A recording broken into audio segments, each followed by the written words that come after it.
अगर आप आज किसी भी सक्सेसफुल इन्वेस्टर की स्टोरी को देखें तो आपको पता चलेगा कि उन्होंने अपनी मैक्सिमम वेल्थ किसी न किसी पेनी स्टॉक में इन्वेस्ट करके ही कमाया है। जिन लोगों ने 2 रुपए के स्टॉक को 200 रुपए होते देखा है वो जानते हैं कि असली पैसा तो पेनी स्टॉक में इन्वेस्ट करने से ही बनता है। अगर आप भी ऐसे मल्टीबैगर पेनी स्टॉक खोज रहे हैं जो कि 2026 तक धुआंधार रिटर्न देने का पोटेंशियल रखते हैं तो फिर ये वीडियो आपके लिए है।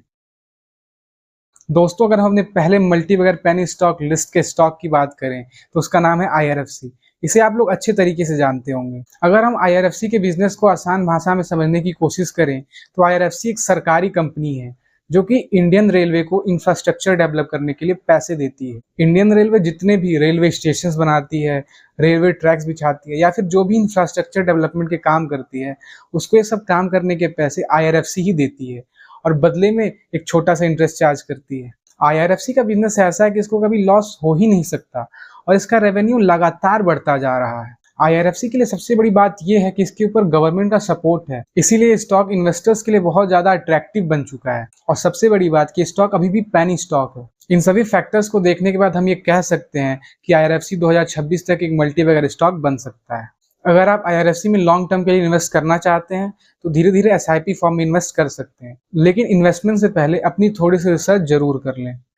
हमारे मल्टीबैगर पेनी स्टॉक लिस्ट के दूसरे स्टॉक का नाम है ट्राइडेंट इंडस्ट्रीज। ट्राइडेंट एक ऐसी कंपनी है जो कि बहुत ज्यादा इंटरेस्टिंग है क्योंकि ये किसी एक सेक्टर में काम ही नहीं करती, ये मल्टीपल सेक्टर्स में काम करती है। ट्राइडेंट सबसे पहले पेपर इंडस्ट्री में काम करती है, उसके बाद ये फिर टेक्सटाइल इंडस्ट्री में काम करती है और साथ साथ ये केमिकल इंडस्ट्री में भी काम करती है। अब आप सोचिए कि इस कंपनी का बिजनेस कितना फैला हुआ है।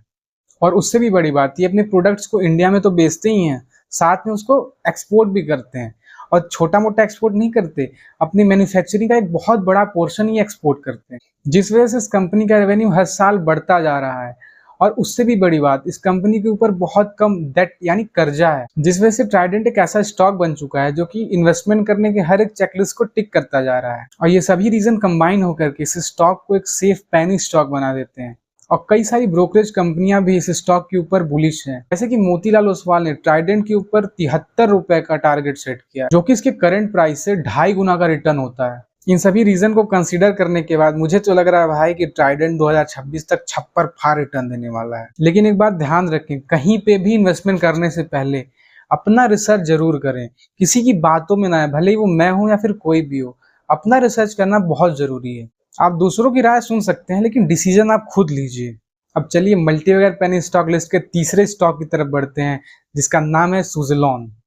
सुज़लोन इंडिया की लीडिंग रिन्यूएबल पावर की कंपनी है जो कि मेनली विंड एनर्जी से इलेक्ट्रिसिटी बनाती है। हमारी गवर्नमेंट भी रिन्यूएबल एनर्जी को प्रमोट कर रही है, जिस वजह से इस स्टॉक को बहुत ज्यादा बेनिफिट हो रहा है। सुज़लोन ने बीच में बहुत ज्यादा डेट ले लिया था, जिस वजह से इस कंपनी का शेयर प्राइस ड्रास्टिकली नीचे आ गया था, लेकिन इस कंपनी की मैनेजमेंट ने डेट रिडक्शन के लिए मेजर स्टेप्स लिए और जिस वजह से इस कंपनी के स्टॉक ने पिछले 1 साल के अंदर 500% से ज्यादा की ग्रोथ दिखाई। और बड़े बड़े ब्रोकरेज फर्म जैसे कि मॉर्गन स्टैनली और मोतीलाल ओसवाल ने सुज़लोन के ऊपर बाइंग रेटिंग दी है और इसके टारगेट्स भी बढ़ाए हैं। अब चलिए बढ़ते हैं अपने चौथे स्टॉक की तरफ, जिसका नाम है वोडाफोन आइडिया, जो कि कॉमनली VI के नाम से जाना जाता है। वोडाफोन के अंदर अभी कई सारे इंटरनल इश्यूज चल रहे हैं, जिस वजह से स्टॉक अभी भी हाई रिस्क जोन में है। लेकिन अगर ये कंपनी अपने इंटरनल इश्यूज को सॉल्व कर लेती है तो फिर ये स्टॉक यहाँ से कई गुना रिटर्न देने का पोटेंशियल रखता है। मेरी सलाह आपको यही होगी कि अगर आप वोडाफोन में इन्वेस्ट करना चाहते हैं तो अभी थोड़ा सा वेट कर लें। अगर इसके इंटरनल इश्यूज सॉल्व हो जाते हैं तो फिर आप इस स्टॉक में इन्वेस्ट कर सकते हैं। अगर आप कमेंट करेंगे तो मैं वोडाफोन के ऊपर एक डिटेल्ड वीडियो बना दूंगा। हमारे मल्टीबैगर स्टॉक के 5वें और आखिरी स्टॉक का नाम है यस बैंक। यस बैंक एक वक्त पे इंडिया का फास्टेस्ट ग्रोइंग बैंक था, लेकिन 2020 के बाद इस बैंक के अंदर नॉन परफॉर्मिंग एसेट यानी NPA बढ़ गया, जिस वजह से इस बैंक के अंदर कई सारे गवर्नेंस के इशू आने लगे और यस बैंक का शेयर प्राइस बहुत तेजी से गिरने लगा। लेकिन अब ये सब प्रॉब्लम सॉल्व हो चुकी है और इस बैंक का रेवेन्यू लगातार बढ़ता जा रहा है, जो कि एक बहुत ज्यादा पॉजिटिव साइन है। ब्रोकरेज फर्म जैसे कि ICICI सिक्योरिटी और मोतीलाल ओसवाल ने यस बैंक के ऊपर लॉन्ग टर्म के लिए 250 से 300 रुपए के टारगेट्स दिए हैं। इन सभी टारगेट्स को देख के लग रहा है कि यस बैंक 2026 तक मल्टीबैगर रिटर्न देने के लिए तैयार है। आज के लिए इतना ही, मिलते हैं अगले वीडियो में। याद रखें, हमारा मकसद स्टॉक मार्केट से पैसा कमाना है, ना कि स्टॉक मार्केट को पैसा देना, इसीलिए अपने मकसद को ना भूलें।